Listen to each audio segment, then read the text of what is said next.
महाराजा बिजली पासी राज्यारोहण स्मृति समारोह में अपने खोए हुए राजपाट को वापस पाने के अधिक से अधिक राजनीतिक जागरूकता लाकर ग्राम प्रधान से लेकर सभी संवैधानिक पदों पर कब्जेदारी करके ही समाज की प्रगति और उन्नति का रास्ता खुलेगा। उक्त उद्गार आज उत्तर प्रदेशीय पासी जागृति मंडल द्वारा महाराजा बिजली पासी किला आशियाना लखनऊ में महाराजा बिजली पासी स्मृति समारोह को संबोधित करते हुए उत्तर प्रदेश अनुसूचित जाति अनुसूचित जनजाति आयोग के अध्यक्ष बैजनाथ रावत ने व्यक्त किए। कार्यक्रम की अध्यक्षता उत्तर प्रदेशीय पासी जागृति मंडल के अध्यक्ष रामकृपाल एडवोकेट शमीय संचालन महामंत्री डीपी रावत ने किया। समारोह को पूर्व वरिष्ठ IAS ए प्रसाद, वरिष्ठ समाज सेवी लक्ष्मी प्रसाद रावत, रमाशंकर भीम एडवोकेट, सुमेर चंद्र रावत एडवोकेट, शिव कुमार एडवोकेट, श्रीराम रावत, विक्रम राम राजेश, सुंदर लाल सरोज, राम बिरज रावत, राजकुमार पासी इतिहासकार, मूल चंद भार्गव, बसंत लाल रावत, श्रीपाल, सीता शरण रावत, बंशीलाल रालत रमानाथ, सुरजीत, अमरीश कुमार रावत, संदीप रावत एडवोकेट, रामफेर निराला, लाल बहादुर ठेकेदार, कमल कुमार ने भी संबोधित किया। कार्यक्रम में अनुज रावत, आल्हा सम्राट रामेश्वर आजाद, सूरज बजरंगी, कैलाश चंद्र भीम, केशव राम गौतम, गौरव भीम आदि सैकड़ों लोगों ने भागीदारी निभाई।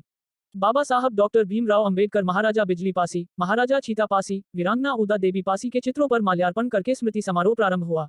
कार्यक्रम में राष्ट्रीय राजमार्ग प्राधिकरण द्वारा सीतापुर में स्थित महाराजा छीता पासी के किले की बाउंड्री के ध्वस्तीकरण की नोटिस का मुद्दा छाया रहा।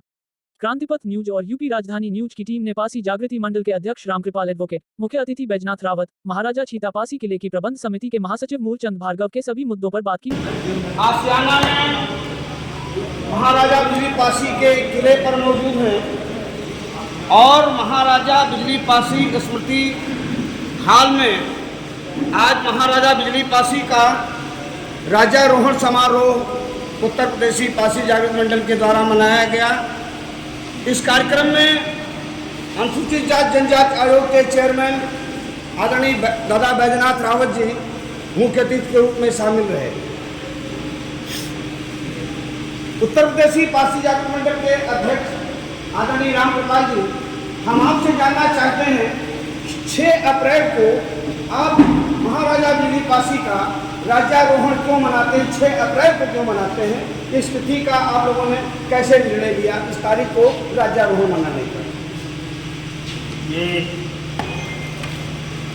28 पहले जो है 28 जून को डॉक्टर दाऊद ग्रुप जो है लंदन से पासी समाज का इतिहास बुक लाए इंडिया हाउस लाइब्रेरी से, और उन्होंने जो है यहाँ पे किले के ऊपर जो है महाराजा बिजली पासी की मूर्ति लगाने का प्रयास किया।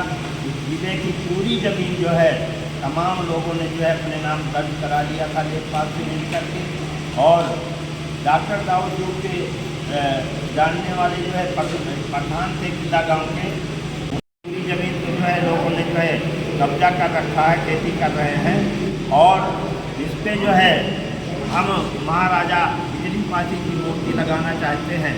किले में जो है किले के ऊपर अगर लेखपाल को बुला करके आप सर्वे करा लें, बंजर जमीन कुछ मिल जाए तो वो ज़मीन जो है प्रस्ताव पास करके हमको मूर्ति लगाने के लिए दें। तो प्रस्ताव पास करके जो है उसमें प्रधान थे और कई 4-5 साथी थे, सब लोगों ने प्रस्ताव पास करके मूर्ति लगाने के लिए जो है पास कर दिया। तो 28 जून 1973 को जो है वो मूर्ति जो है किले के ऊपर लगी थी। 28 जून में जो है मूर्ति लग जाने के बाद जो है लोग जो है कार्यक्रम यहाँ पे करते थे, लेकिन उस समय जो है 28 जून के टाइम में जो है अक्सर बरसात हो जाया करती थी, तो कार्यक्रम होने में जो है दिक्कत होती थी।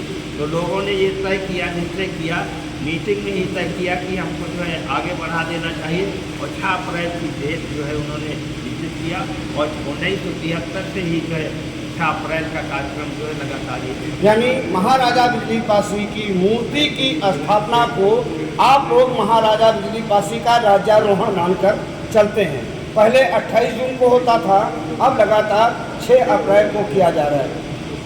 रामकृपाल जी, आज आपके कार्यक्रम में जितने लोग आए, जितनी चर्चाएं हुई, माननीय दादा बैजनाथ रावत जी आए, तो आप ब्रीफ करिए कि आज आप लोगों ने निष्कर्ष क्या निकाला है महाराजा बिजली पासी के राज्यारोहण समारोह में?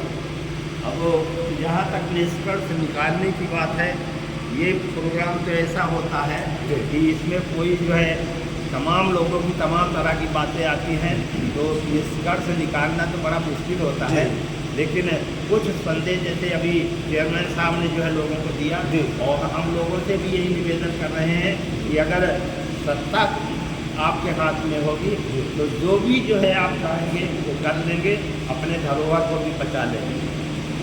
आपका जो ये कार्यक्रम 6 अप्रैल का होता है तो आप अपनी संस्था की ओर से करते हैं, उत्तर प्रदेशी पारसी जागृत मंडली लखनऊ की तरफ से तमाम और संस्थाओं के लोगों की भागीदारी रहती है, सांकेतिक भागीदारी रहती है। तमाम मुद्दे आपके सामने समसामयिक आ जाते हैं। जैसे अभी एक नया मुद्दा सीतापुर में महाराजा छीतापासी के किले का आया है, जहां पर कहा गया है कि राष्ट्रीय राजमार्ग प्राधिकरण के द्वारा कि जो किले की बाउंड्री है वो राष्ट्रीय राजमार्ग प्राधिकरण के अंतर्गत आती है, इसको आप हटाइए, गिराइए 3 दिन के अंदर, नहीं तो सरकार गिराएगी और हर्जा खर्चा आपका जो प्रबंधक कमेटी है पार्क की और महाराजा सीतापासी के प्रतिमा की और पार्क की जो मैनेजमेंट कमेटी है कहा गया उससे वसूलेंगे।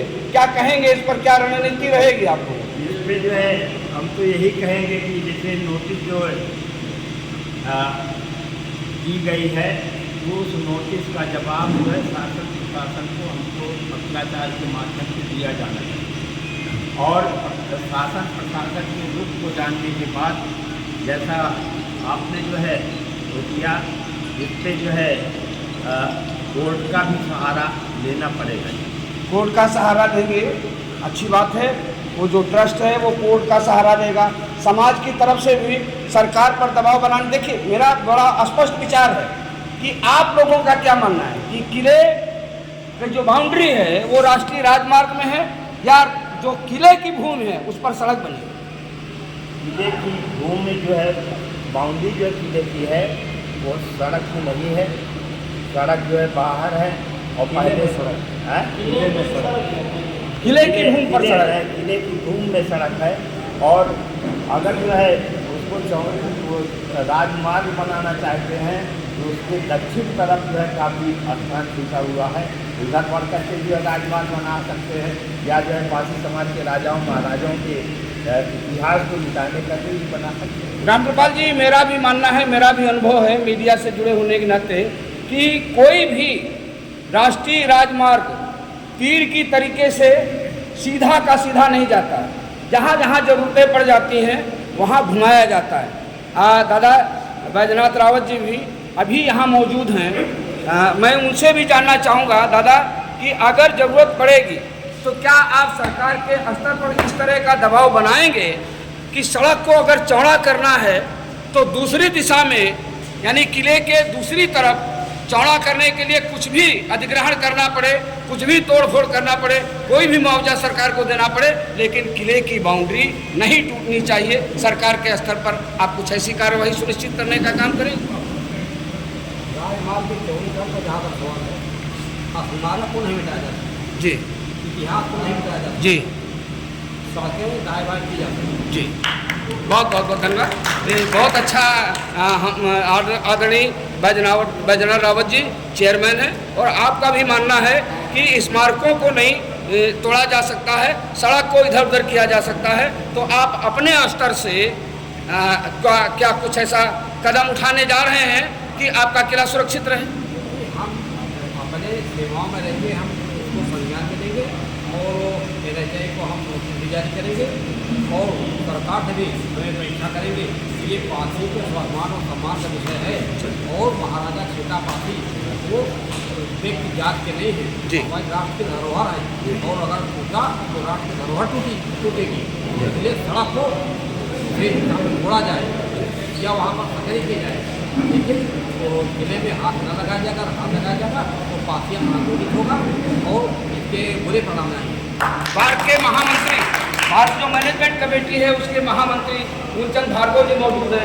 भार्गव जी, जो नोटिस मिली है उससे निश्चित रूप से आप आहत होंगे, क्या उसका जवाब कानूनी प्रक्रिया में जवाब देने की तैयारी चल रही है? सर्वप्रथम तो हम यही कहेंगे कि जिस किसी व्यक्ति ने दिया है वो मानसिक विकृत का अधिकारी है या मानसिक विकृत के लोगों ने उनको गुमराह करके ये नोटिस दिलाई। एक साजिश भी हो सकती है। सही है, क्योंकि इसने पहला ही सेंटेंस में लिखा है ग्राम वैदेही वाटिका, ग्राम वैदेही वाटिका के निकट महाराजा छीतापासी का जो किला है वो अनधिकृत रूप से हम लोगों के द्वारा बनाया गया है। जब उसको यही नहीं मालूम है कि ग्राम वैदेही वाटिका नाम का कोई वहाँ पर गाँव है ही नहीं। वैदेही वाटिका नाम का जो पार्क बना है वो रोड के बीच में बना हुआ है, इधर जीटी रोड है और उसके बाईपास बना है, उसके बीच में अनधिकृत रूप से तो वो वैदेही वाटिका बनी हुई है, ना कि किला। किला है 12वीं शताब्दी का, महाराजा छिट्टापासी आज के राजा नहीं है, वो है 12वीं शताब्दी के। और रोड जो शेरशाह सूरी के द्वारा बनाई गई है ये 15वीं और 16वीं शताब्दी में बनाई गई। तो हमारा किला हमारे राजा का पहले से था, सड़क बाद में बनी। तो सड़क जो बनी वो हमारे किले को चीर करके बनी, सीने को चीर करके बनी, और उसी तरह रेलवे निकली वो भी काट करके। वो सब हम पूर्व में देखते हैं और शासन प्रशासन वहाँ का जो स्थानीय है उसके सारे प्रमाण पत्र, सारे अधिकार जब हम 2000 में हम लोग संघर्ष कर रहे थे तो हम लोगों ने लिया था, और जब शासन प्रशासन ने वो जगह हम लोगों को मुहैया कराई थी, उसी में शासन प्रशासन के द्वारा ही सारा निर्माण कराया गया। हम लोगों ने निर्माण पूरे दस्तावेजों के साथ आप जवाब देंगे। बहुत बहुत धन्यवाद।